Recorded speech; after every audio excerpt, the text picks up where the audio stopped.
S1. Welcome to Eleanor's Stories, a place where tales of life, love, and the hidden corners of aging are told with warmth and reflection. Here, every story is not just a memory, but a journey of joy and sorrow, of lessons learned, and of the quiet strength that time leaves behind. Join Eleanor as we turn the pages of these heartfelt stories, and perhaps, find a piece of yourself within them. Stop whining, it's already sold. Those were the words that changed everything. My son, Mike, stood in my kitchen like he owned the place, arms crossed, completely unbothered by the devastation he just delivered. I needed that money for my trip to Italy. I stared at him, my hands still wet from washing dishes, Frank's coffee mug trembling in my grip. You sold your father's Rolex without asking me. Mom, seriously, get over it.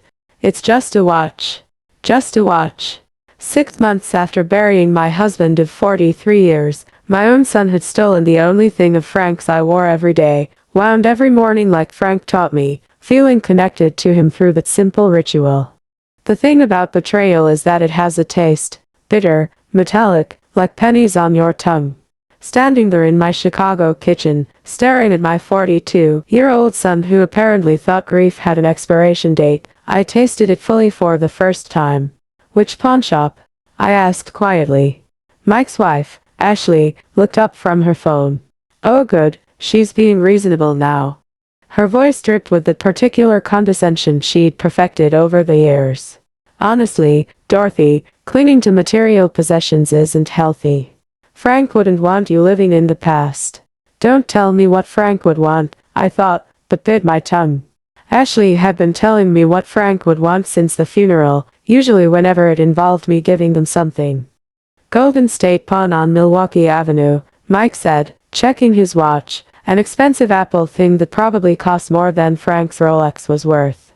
They gave me $800. Not bad for something that old. $800 for a 1978 Rolex Submariner that Frank had saved 3 months of overtime to buy when Mike was born. The watch Frank wore every single day of our marriage, except the day he died when the hospital handed it to me in a plastic bag with his wedding ring. That watch was worth at least $3,000, I said. Ashley snorted. In what universe? It wasn't even running properly. Because I was the one winding it, keeping it alive. Keeping Frank alive in some small way. But they wouldn't understand that. Mike and Ashley lived in a world where everything had a price tag and nothing had a memory. I'm going to get it back, I announced. Good luck with that, Mike said, heading for the door. We fly out tomorrow morning. Ashley's been planning this trip for months. Ashley followed him, pausing at the door with that fake, sympathetic expression she wore whenever she wanted to seem caring. Dorothy, you really should consider therapy. This obsession with Frank's things isn't normal. The door slammed, leaving me alone with the bitter taste of betrayal and the silence that had become my constant companion since Frank died. But here's what Mike and Ashley didn't know about their pathetic old mother. I'd spent 40 years as a bank manager. I knew the difference between giving up and strategic planning, and I was done giving up. The pawn shop was exactly what I'd expected. Cramped, dusty, with the kind of fluorescent lighting that made everything look sickly. The man behind the counter had arms covered in tattoos and the weary expression of someone who'd seen every sob story in the book. You hear about the Rolex? He asked before I even opened my mouth. How did you know? Your son warned me you might show up. Said you were having a hard time letting go. He shrugged apologetically. Look, lady, I feel for you, but business is business. I paid fair market value. Fair market value, as if there was a standard price for 43 years of marriage, for the sound of Frank winding that watch every morning while his coffee brewed, for the weight of it in my hands when the hospital nurse placed it there alongside his wedding ring. I'll buy it back, whatever you need. The man, his name tag read Danny, looked uncomfortable. It's already sold. A guy came in this morning, paid cash. No returns in this business. My heart sank. Some stranger was walking around Chicago wearing Frank's watch, and I'd never see it again because my son needed pizza money for his Italian vacation. But here's the thing, Danny continued, lowering his voice. We found something weird when we were cleaning it up for sale. He disappeared into a back room and returned with a small manila envelope. There was a hidden compartment in the back. Real professional job, had to have been done by a jeweler. Found this inside. Inside the envelope was a folded piece of paper, yellowed with age, in Frank's careful handwriting. Dorothy's birthday, July 15th, 1955. The day I knew I'd marry her. Below that, a series of numbers and letters that looked like some kind of code. SS4457CH0815DS. I stared at the paper, my hands shaking. Frank had never mentioned any hidden compartment in 43 years of marriage. He'd kept this secret hidden in plain sight on his wrist. "You recognize those numbers?" Danny asked. I shook my head, but something about them nagged at me. They looked familiar, like a password or account number. Frank had been meticulous about record keeping, always writing down important numbers in his careful handwriting. "The guy who bought the watch," I said suddenly. "What did he look like?" Danny's expression shifted, became more guarded. "Why?" "Because my husband hid this for a reason, and I think whoever bought the watch might be in for a surprise." "Ma'am, I really can't." "Please." I leaned forward, letting Danny see the grief that was still raw after 6 months. "That watch is all I have left of him. I'm not asking you to break any laws. I just want to know if the buyer seemed to know about the compartment." Danny was quiet for a long moment, studying my face. Finally, he sighed. He didn't say much, but when I mentioned we'd found something inside, he got real interested, asked if we'd opened it. A chill ran down my spine. "Did he give you a name?" "Paid cash, no paperwork required for purchases." Danny paused. "But he did ask specifically about watches that had come in recently. Said he collected vintage Rolexes. Someone had been looking for Frank's watch specifically. But why? And how did they know about the hidden compartment?" I thanked Danny and walked back to my car, the piece of paper burning in my purse like a secret I wasn't sure I wanted to uncover. Frank had hidden this for 47 years, hidden it from me. What else had my husband been hiding? That night, I sat at Frank's desk in my bedroom, surrounded by 43 years of financial records. Frank had kept everything: bank statements, tax returns, investment account statements, all filed away in his precise, methodical manner. The code from the watch stared up at me from the piece of paper, SS44570815Ds. I'd been through every account we owned, every investment, every safety deposit box. Nothing matched those numbers. Frank had been financially conservative, a savings account, a checking account, a modest retirement fund. Nothing fancy, nothing hidden. Or so I thought. My phone rang, interrupting my search. Mike's name flashed on the screen. "Mom, Ashley's upset. She says you made a scene at the pawn shop." I almost laughed. In what world was trying to recover my husband's stolen watch making a scene? "I went to buy back your father's watch. Unfortunately, someone else already purchased it. See? Problem solved. Time to move on." The casualness in his voice made my chest tighten with anger. This was Frank's son, the baby Frank had worked double shifts to provide for, the kid Frank taught to throw a baseball and change a tire. When had Mike become this cold? "Mike, there was something hidden inside the watch. Your father left me a message." Silence on the other end. Then, what kind of message? "I'm not sure yet, but it looks like account numbers or a password." "Mom," Mike's voice changed, became more alert. "What exactly did the message say?" Something in his tone made me hesitate. This was the most interested Mike had sounded in anything related to his father since the funeral. "Just some numbers," I said vaguely. "Probably nothing important. Maybe I should come over, help you figure it out." Now I did laugh, bitter and sharp. "Yesterday you told me to stop living in the past. Today you want to help sort through Frank's things." "I'm just trying to be supportive." "By stealing his watch." Mike sighed heavily. "Fine, be stubborn. But don't come crying to me when you drive yourself crazy chasing ghosts." After he hung up, I stared at the phone. Mike's sudden interest was suspicious, but I couldn't figure out why. He'd made it clear he considered Frank's possessions worthless sentiment, unless they weren't just sentiment. I returned to the desk, but this time I approached it differently. Instead of looking for accounts that matched the numbers, I started looking for patterns. Frank had been an accountant before his retirement. He thought in systems, in logical progressions. Could be Social Security. Frank's number started with 457, but not 4,457. Could be Chicago, where we'd lived our entire marriage. 0815 made me pause. August 15th, our wedding anniversary. D's was harder. Frank's initials were F.S. Mine were D.S. Dorothy Sullivan. My initials. The code included my initials. I pulled out my laptop and started searching. Swiss bank accounts used codes like this, so did offshore investment firms. 3 hours later, I found it. Secure Solutions Investment Management, based in the Cayman Islands. Their website was discreet, professional, catering to high net worth individuals seeking privacy and security. The account login page required a client number and password. With trembling fingers, I typed in 4,457 Ds in the client number field. Valid account number appeared on the screen. Now I needed the password, something only I would know, something Frank knew I would figure out. I tried our wedding date, our address, my birthday. Nothing. Then I remembered the note. Dorothy's birthday, July 15th, 1955, the day I knew I'd marry her. Not my actual birthday. July 15th was the day we met at a summer dance in Millennium Park. Frank always said he knew that night he'd marry me someday.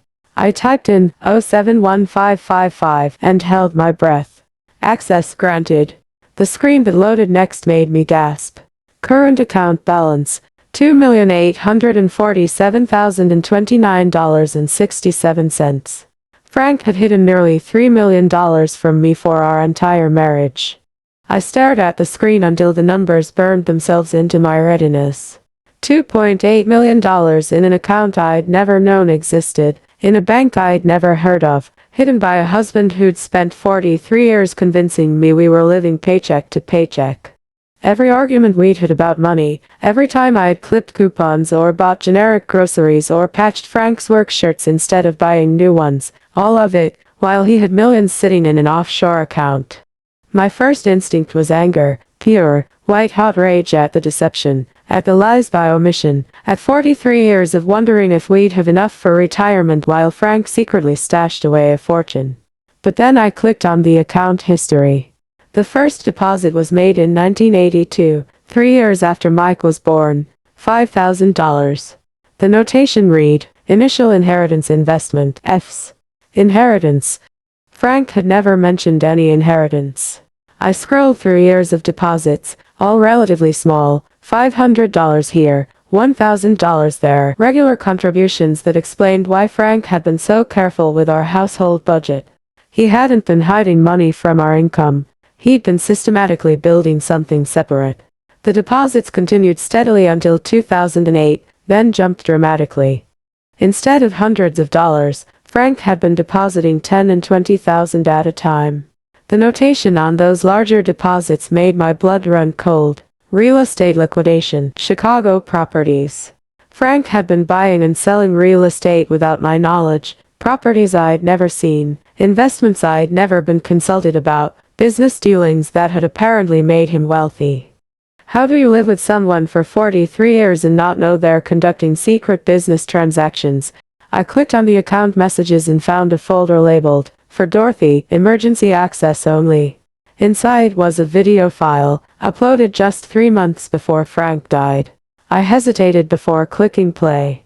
Whatever Frank had to say about this secret fortune, I wasn't sure I was ready to hear it.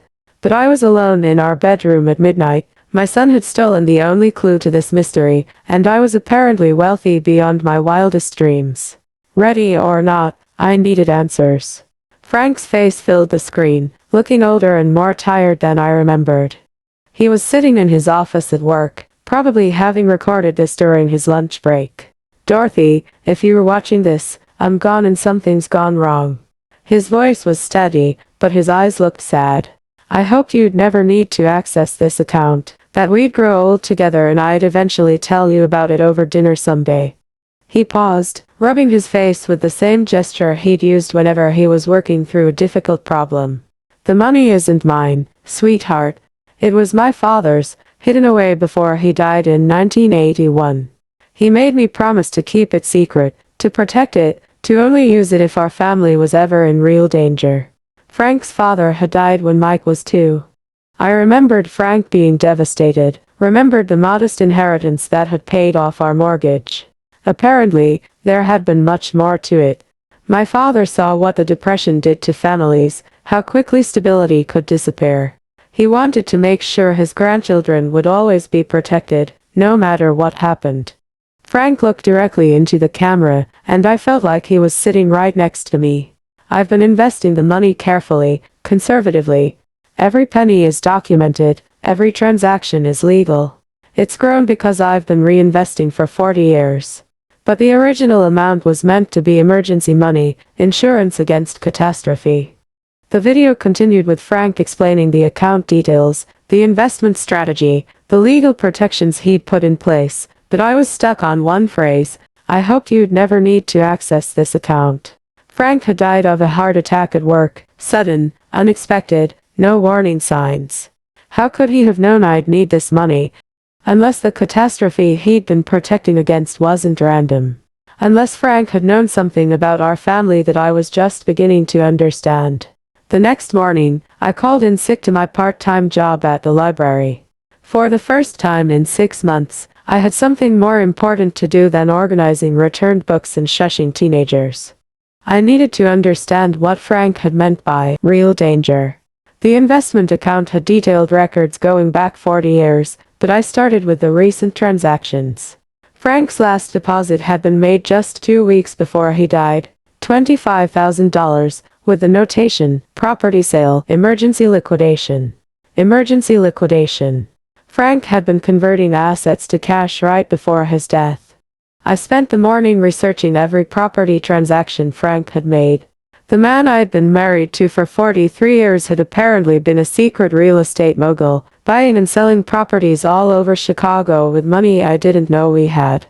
But here's what made my blood run cold. Every property Frank had sold in the last year had been purchased by the same buyer, a company called Sullivan Investments, LLC.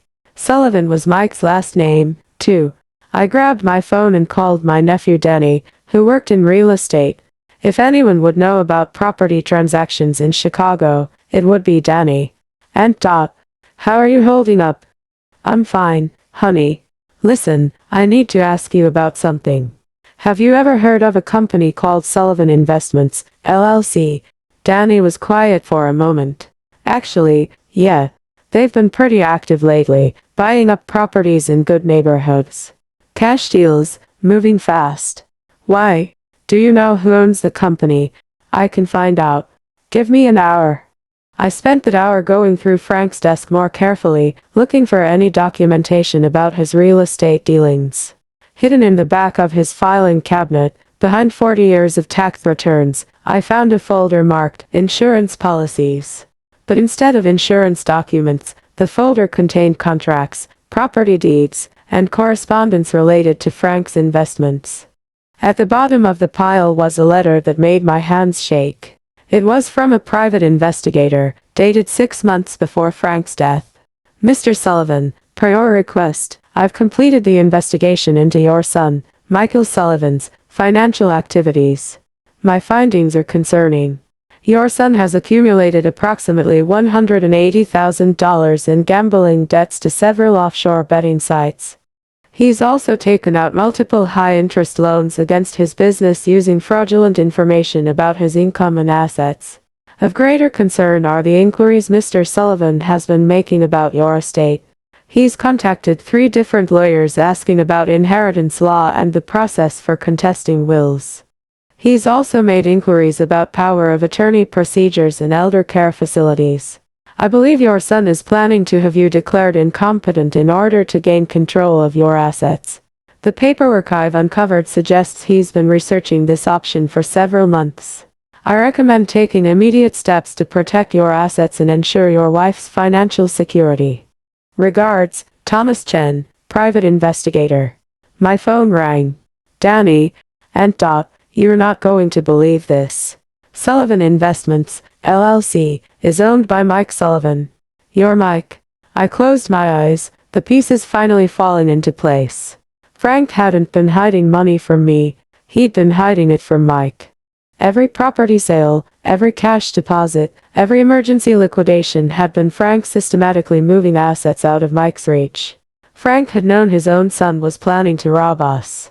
But Frank had died before he could warn me, leaving only the hidden compartment in his watch as a clue to find the truth. My son hadn't stolen Frank's Rolex for vacation money, he'd stolen it because he was looking for exactly what I'd found, access to Frank's hidden fortune. And now that Mike knew I'd found something in the watch, he wouldn't stop until he figured out what it was.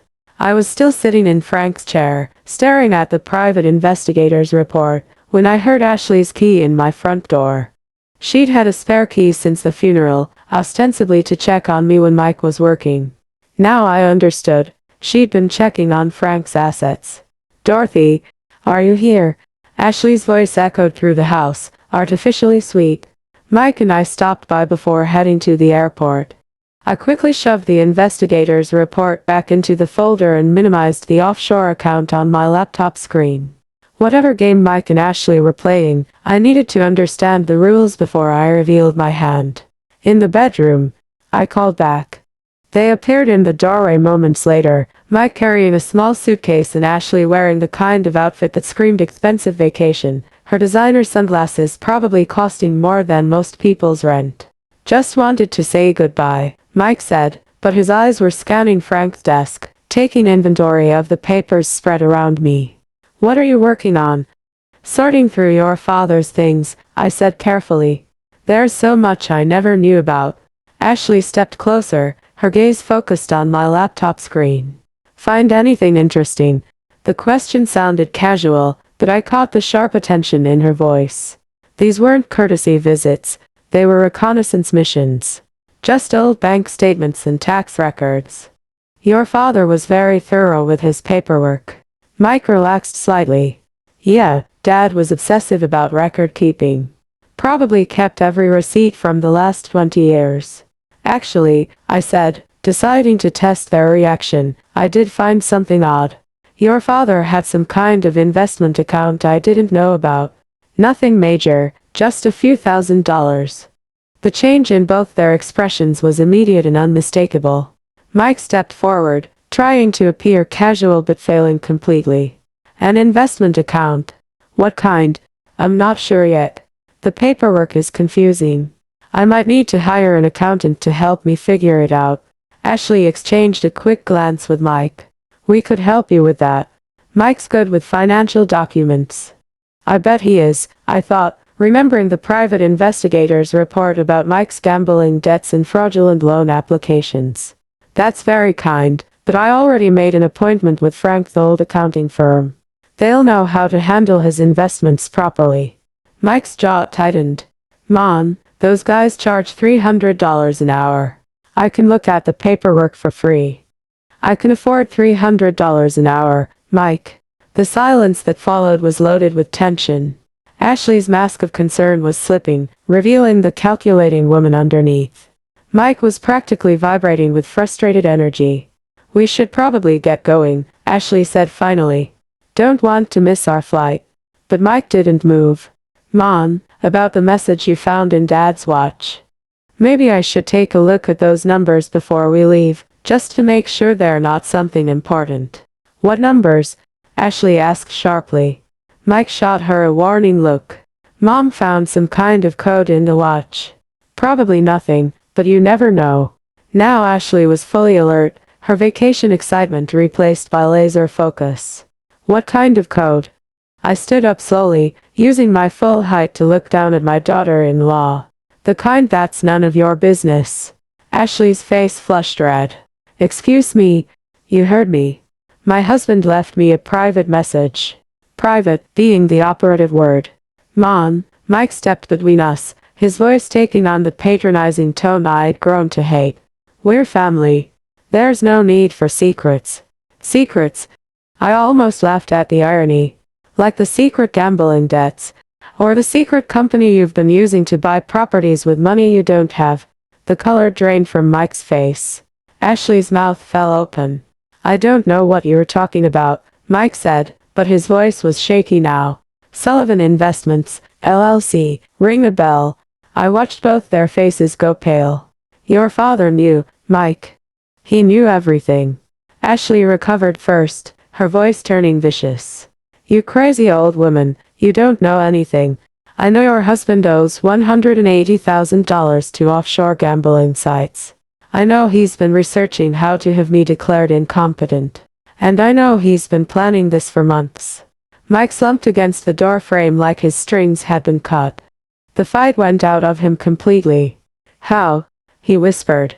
Your father hired a private investigator. Every lie, every debt, every plan you made to steal from us, it's all documented. I walked to the desk and pulled out the investigator's report, watching Mike's face as he recognized the letterhead. Frank protected me from you, even after his death. That code you were so interested in. It's the key to more money than you've ever dreamed of. Money that will never, ever belong to you. Ashley grabbed Mike's arm. We need to leave, now. But Mike was staring at me with something that looked like respect for the first time in years. He really knew. He knew his son was planning to rob his own mother. What kind of man does that make you, Mike? For just a moment, Mike looked like the little boy I'd raised, confused and ashamed. Then Ashley's grip on his arm tightened, and the moment passed. This isn't over, Ashley hissed as they headed for the door. Yes, it is, I called after them. It's been over since the day you decided I was worth more to you dead than alive. The front door slammed, leaving me alone with my husband's secrets and the knowledge that the real fight was just beginning. 2 days after Mike and Ashley's dramatic exit, my doorbell rang at 8 in the morning. Through the peephole, I saw a woman in an expensive suit holding a briefcase. Behind her stood a man who looked like he'd stepped out of a law school catalog. Mrs. Sullivan. I'm Catherine Wells from Wells, Morrison and Associates. This is my colleague, David Kim. We represent your son, Michael, in some family legal matters. Family legal matters. That was one way to put it. I opened the door but didn't invite them in. What can I do for you? Catherine smiled with the kind of practiced warmth that probably cost $300 an hour. Mrs. Sullivan, your son is concerned about your well-being. He's asked us to discuss some options that might be beneficial for everyone involved. Such as, David stepped forward, pulling out a tablet. We understand you may have discovered some financial accounts that your late husband kept private. While we're sure he had good intentions, managing complex investments can be overwhelming, especially during the grieving process. Overwhelming. As if I hadn't spent 40 years managing our household finances down to the penny while Frank secretly played real estate mogul.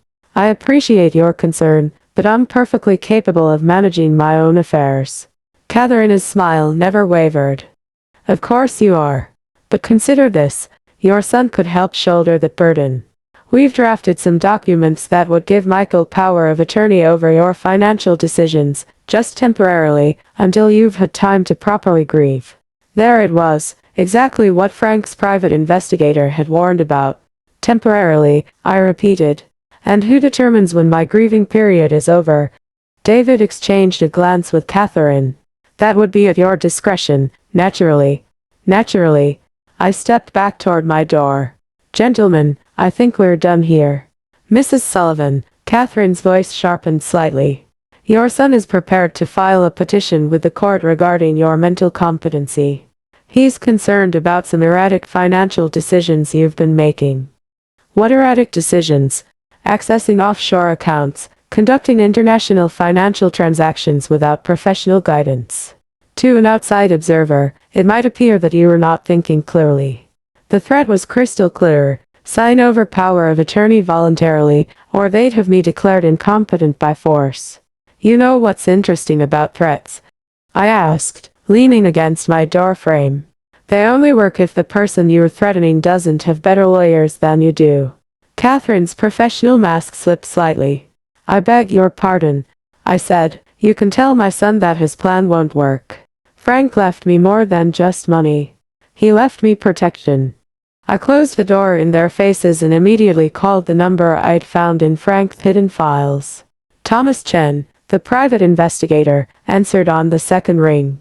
Mr. Chen, this is Dorothy Sullivan, Frank Sullivan's widow. Mrs. Sullivan, I've been expecting your call. Frank told me you might need my services someday. He did. About 6 months ago, Frank asked me to prepare a comprehensive legal defense package in case anyone tried to challenge your competency or your right to his assets. Everything's ready to go. Frank had been 3 steps ahead, even in death. How ready? Mrs. Sullivan, by the time I'm done presenting evidence of your son's gambling debts, fraudulent loan applications, and attempts to manipulate elderly family members, he'll be lucky if he doesn't face criminal charges. For the first time in months, I smiled genuinely. Mr. Chen, I think it's time to make some phone calls. Thomas Chen's office was in a sleek downtown building that screamed expensive legal services, but as I sat across from him, reviewing Frank's defense package, I realized my husband had been planning for this confrontation long before he died. Your husband was thorough, Thomas said, spreading documents across his mahogany desk.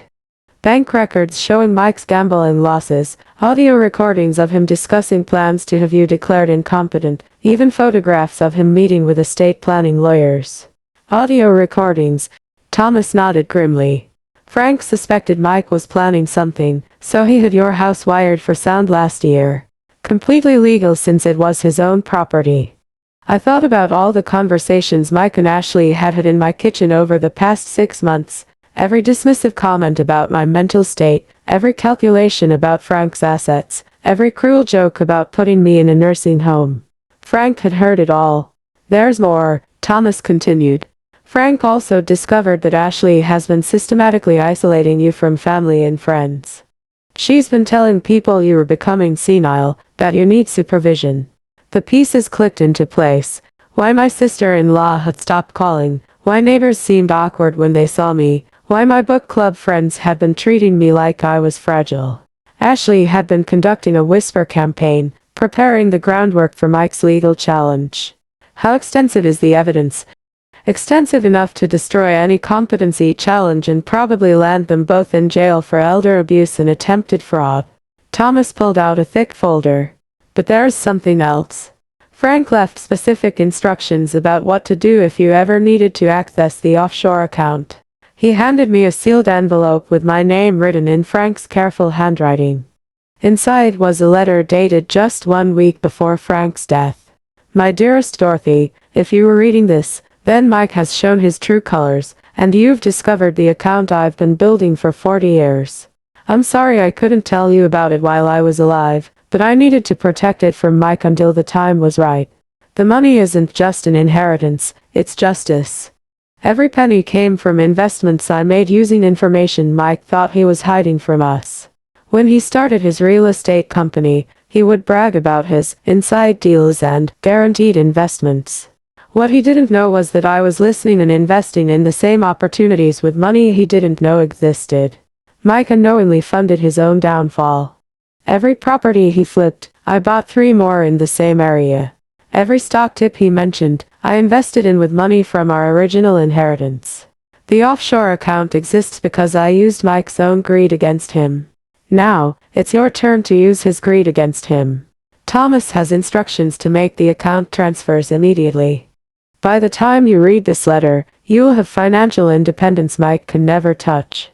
But more importantly, you'll have the power to choose how this ends. You can forgive him, take care of him despite his betrayal, and hope he learns to be a better man.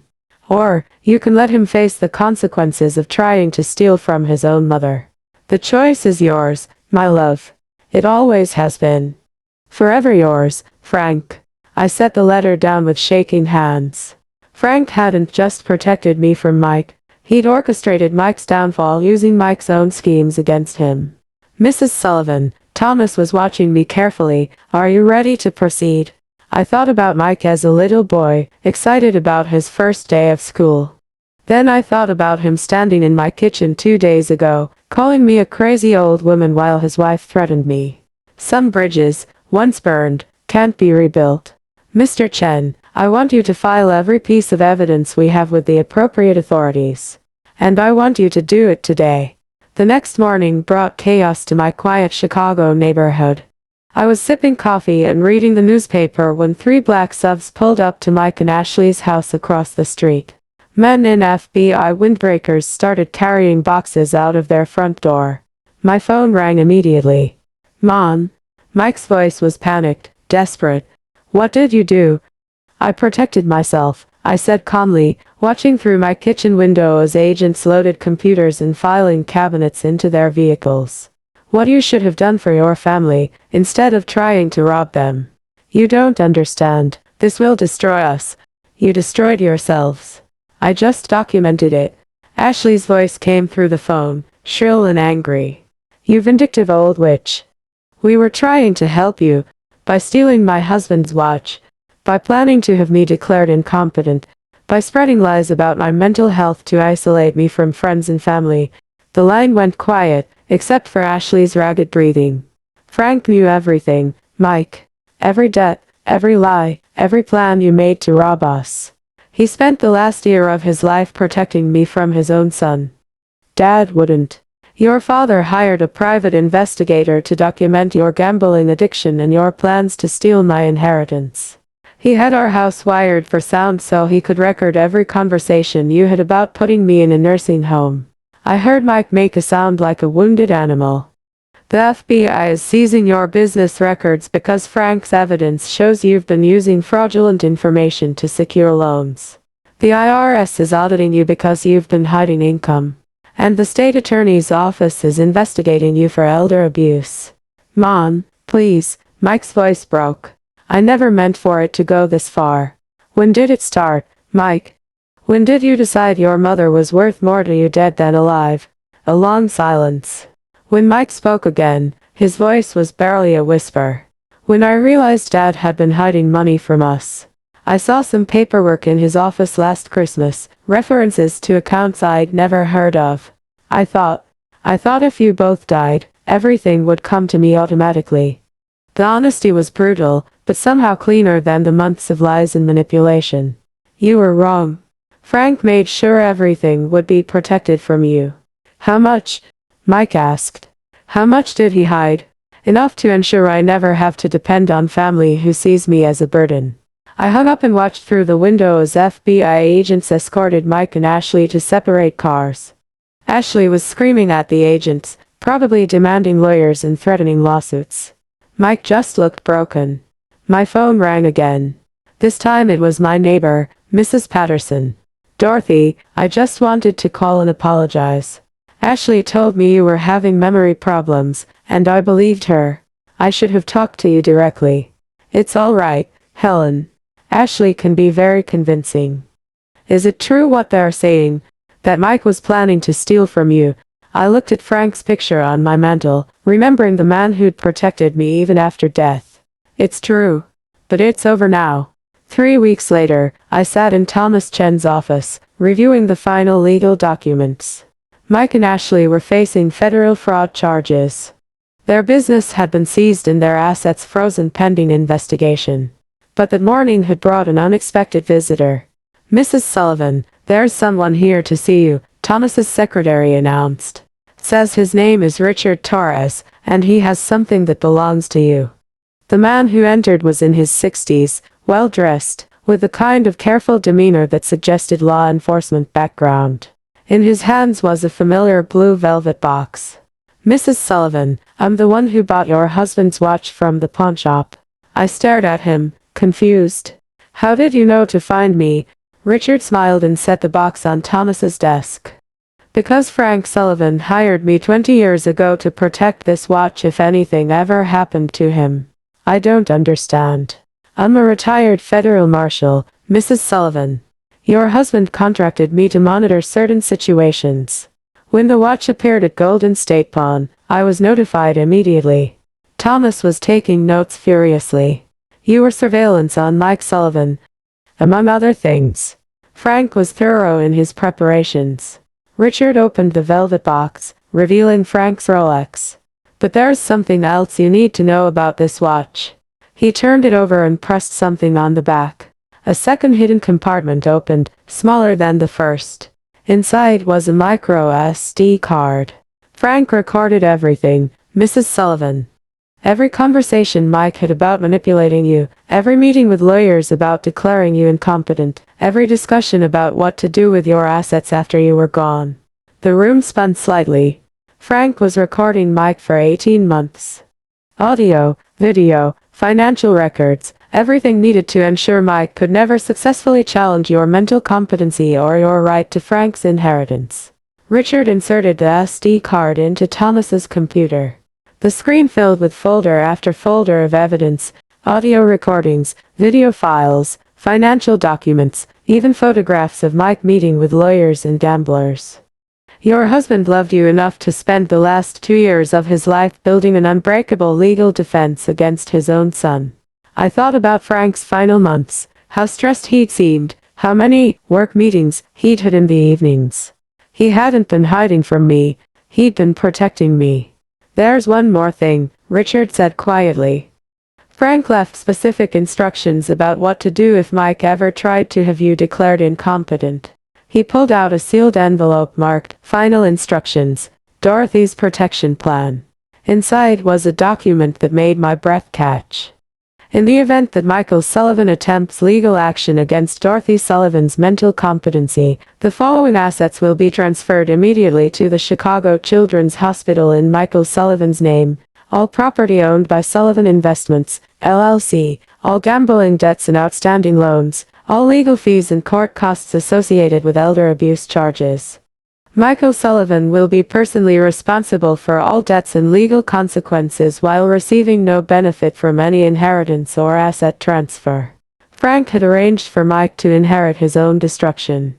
Your husband was a brilliant man, Thomas said admiringly. He turned Mike's greed into a legal trap.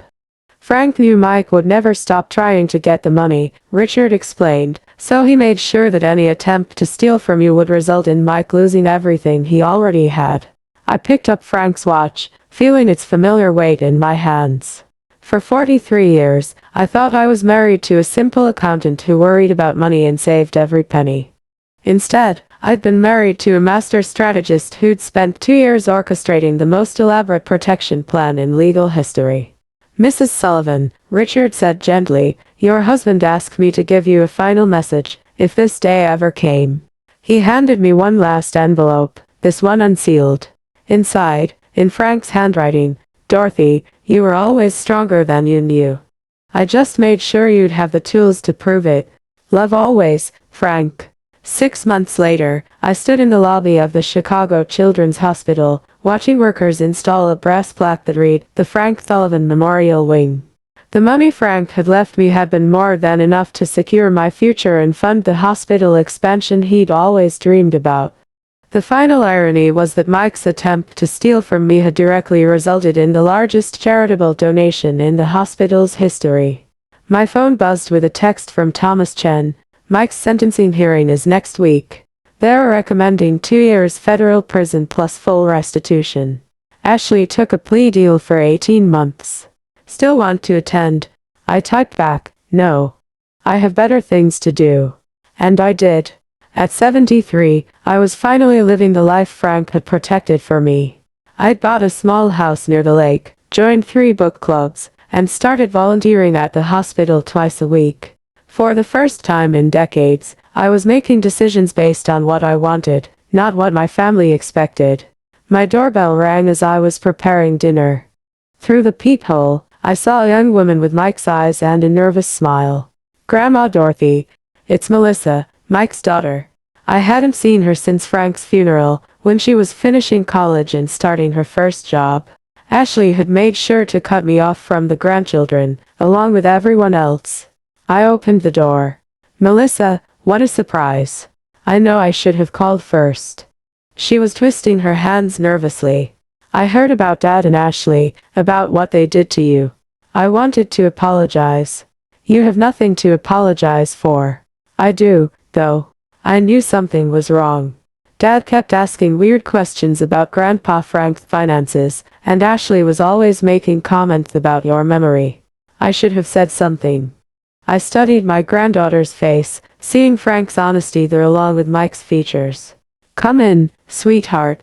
Let's talk over dinner. Melissa told me about her new job teaching elementary school, her engagement to a young doctor, and her guilt about her father's crimes.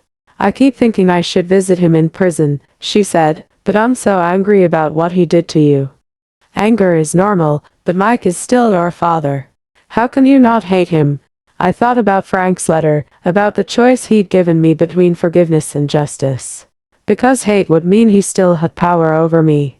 I choose peace instead. Melissa's eyes filled with tears. I missed you so much.